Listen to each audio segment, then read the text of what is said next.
Entrevista intrapersonal confrontada con Ariz Martín. Y bueno, muchísimas gracias por atendernos al público, a los lectores de este canal. Y bueno, nos vas a dar un masterclass sobre nacionalismo vasco, sobre Euskadi, sobre Euskal Herria. No sé si lo pronuncio bien, mi Más querido o Ariz. menos. No lo pronuncio bien, no pasa nada, me lo perdonarás. Ariz, Sí. ¿qué es Bildu? Euskal Herria Bildu, que es así como se conoce al partido oficialmente, es una coalición de distintos partidos. Euskal Herria Bildu surge como la coalición de 4 partidos, entre ellos son Sortu, que es el partido que conocemos como el partido de Arnaldo Otegi. Tenemos también a Alternativa, que es el partido que fundó Óscar Matute, que de hecho Óscar Matute viene también de Ezker Batua, que es la izquierda unida de Euskal Herria. Tenemos también a Aralar, que es un partido político que bueno, ya está extinto y está integrado dentro de lo que es la estructura del partido de la coalición Euskal Herria Bildu. Y tenemos también a Euskal Alkartasuna, que es el partido más longevo y es una extinción del Partido Nacionalista Vasco. ¿Bildu es ETA? No, Bildu no es ETA por muchísimas razones, entre ellas la principal es que ETA ya no existe. No forma parte ni siquiera de la teoría política o el entramado político que tenía ETA en aquella época. Estoy hablando de 2011 para atrás. No tiene nada que ver ni en las vías ni en la solución del conflicto, en su estructura, o sea, no tiene nada que ver. Mucha gente intenta hacer esa conexión entre lo que era Euskal Herria, o sea, lo que es Euskal Herria Bildu y lo que era ETA en aquel momento, y nos damos cuenta de que es imposible hacer una conexión entre ambos mundos más que el deseo de una Euskal Herria independiente. Pero ese mismo deseo lo tiene también el Partido Nacionalista Vasco y no podemos decir que el PNV sea ETA ni muchísimo menos. Al igual que tampoco podemos plantear, por ejemplo, que el Partido Popular sea un partido franquista cuando el fundador del Partido Popular era un ministro franquista. Podemos decir que el PP es un partido falangista o franquista, tampoco. Al igual que no podemos decir que el Partido Socialista de Euskadi, Euskadiko Ezkerra, importante este dato, sea ETA, cuando Euskadiko Ezkerra la fundó un miembro de ETA y ahora mismo se integra dentro del Partido Socialista. Entonces, es una salvajada decir que Euskal Herria Bildu es ETA, en definitiva. ¿Por qué os queréis separar de España? Muy buena pregunta. Mucha gente se piensa que nosotros tenemos una ansia secesionista por una cuestión odio a España o una cuestión etnocentrista, nada más lejos de la realidad. O sea, nosotros como pueblo y como país queremos tener una condición de igual a igual con el Estado español, con el Estado francés y con el resto de estados del mundo. Es decir, representarnos a nosotros mismos a través de nuestros medios y de nuestra realidad, porque somos nosotros quienes quien mejor conoce, perdón, nuestra propia realidad. Muchas veces, ya digo, se intenta hacer esa visión sabinista, arcaica y romántica de un etnocentrismo vasco, nada más lejos de la realidad, porque ahora mismo caminamos por la calle y nos podemos encontrar a todo tipo de personas de cualquier procedencia y son igual de vascos que yo o que cualquiera. Pero muchas veces estas lecturas etnocentristas se hacen precisamente desde los sectores más conservadores del Estado español y los partidos más radicales, evidentemente. ¿Qué le dirías a las víctimas de ETA? De un militante y votante de Bildu. Eh, pues buena pregunta. Me he encontrado ya con personas que han sido víctimas de ETA, porque al final la realidad vasca es así. O sea, te vas a encontrar con gente que igual ha sido simpatizante o que algún familiar suyo ha sido militante de ETA y te puedes encontrar en la mesa de al lado con una persona que ha sido víctima de ETA. En este caso yo conocí a un chico que le pusieron un dispositivo bomba en su coche, al coche de sus padres, y bueno, gracias a Dios pues no sufrió ningún daño, pero yo creo que es darles el reconocimiento y la verdad que se merecen. Las víctimas de ETA yo creo que tienen que tener ese reconocimiento, esa verdad y esa reparación para poder superar su conflicto interno y su conflicto familiar, ¿no? En este caso, o personal. sin olvidarme también de que en este conflicto que hemos tenido en Euskal Herria y en el resto del Estado, no podemos olvidarnos tampoco de las otras víctimas, como por ejemplo pueden ser las víctimas del OSAL, las víctimas de la AAA, del Batallón Vasco Español y las víctimas de torturas.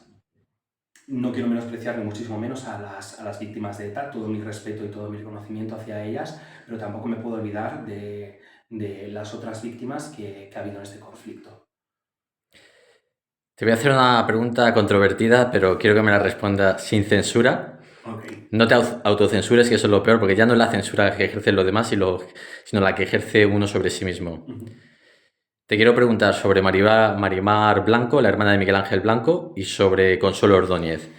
Y di 100% lo que piensas, sin ningún tipo de censura, por favor. De Maribel Blanco no voy a decir mucho más bueno, pues que se descubrieron, no sé si fueron los papeles de Bárcenas, pero la asociación que pertenece ella y que dirige ella, si mal no recuerdo, lo estoy diciendo de cabeza, pero si mal no recuerdo, esta persona dirige una asociación que es en reconocimiento a su hermano, que bueno, para la gente que no lo sepa, fue un concejal del Partido Popular en Hermoa, que fue, bueno, lo asesinaron con un tiro en la nuca en el año 1997, si mal no recuerdo. Pues bueno, se ha descubierto que apareció en los papeles de Bárcenas. Entonces, utilizar el nombre de una persona tan importante para la sociedad vasca y española para hacer casos de corrupción, bueno, ahí lo dejo, ¿no? Respecto a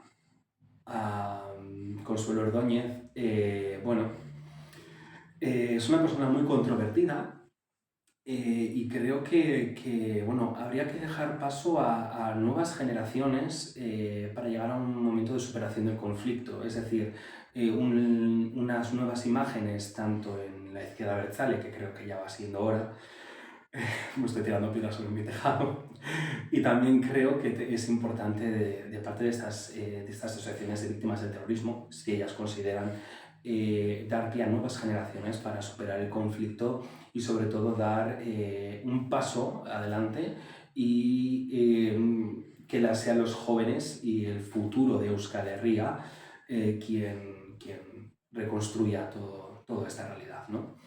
Pero poco más puedo decir. ¿Quedan resquicios de ETA? A nivel social, no. Sí que es cierto que se ha quedado en el imaginario popular, se ha quedado esa realidad, esto es un hecho, es así. Siempre que ha habido históricamente conflictos, tanto aquí como en Irlanda o Colombia o incluso otros países, siempre se queda algún resquicio en la sociedad, en el imaginario popular de lo que ha sido, de la realidad que representa. Voy a dar un dato, por ejemplo, el 10% de la ciudadanía de Euskadi sigue apoyando a ETA y creo que esa encuesta fue de hace un año o dos, o sea que ahora mismo estará por los suelos el apoyo a ETA. Es decir, la sociedad vasca ha dado un paso adelante, un cambio y ha apostado por otra realidad muy diferente. ¿Puede haber resquicios? Yo creo que no. Creo que puede haber en el imaginario popular una realidad, pero eso no implica que quede un resquicio social o grupos que sigan apoyando a lo que fue en su día ETA. Creo que no. ¿Crees que ETA puede volver de aquí a los próximos 20 años? Es muy buena pregunta. Si me preguntan a mí, no. Por una sencilla razón, la sociedad vasca no lo entendería.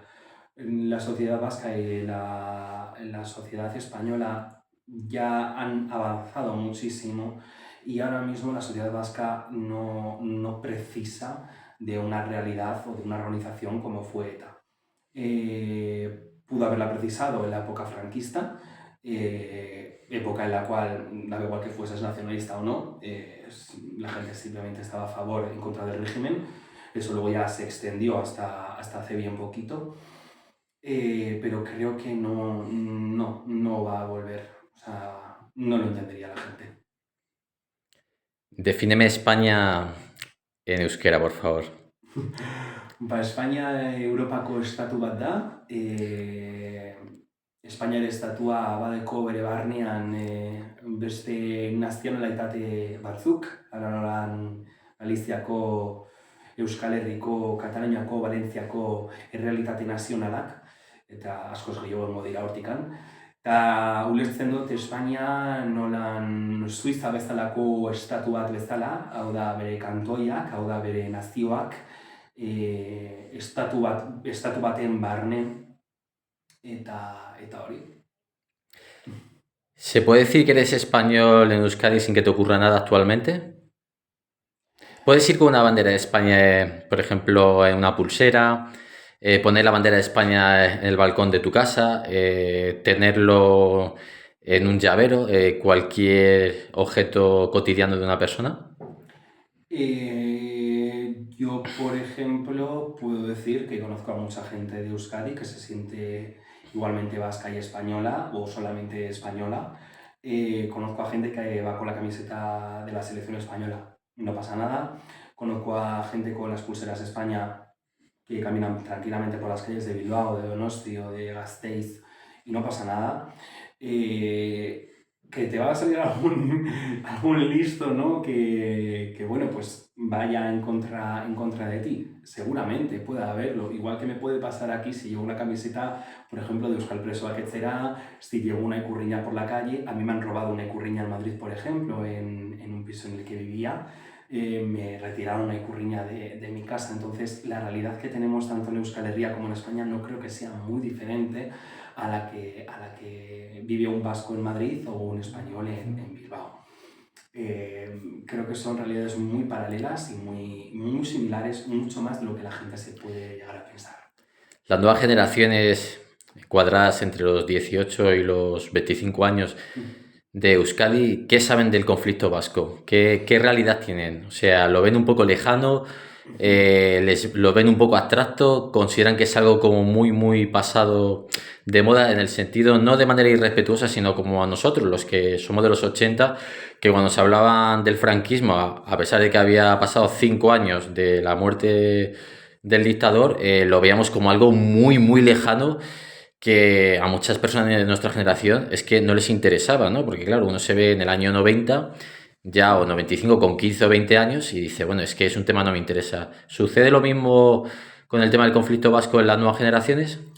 Ya no en las nuevas generaciones, sino en una generación como la mía. Yo tengo 27 años.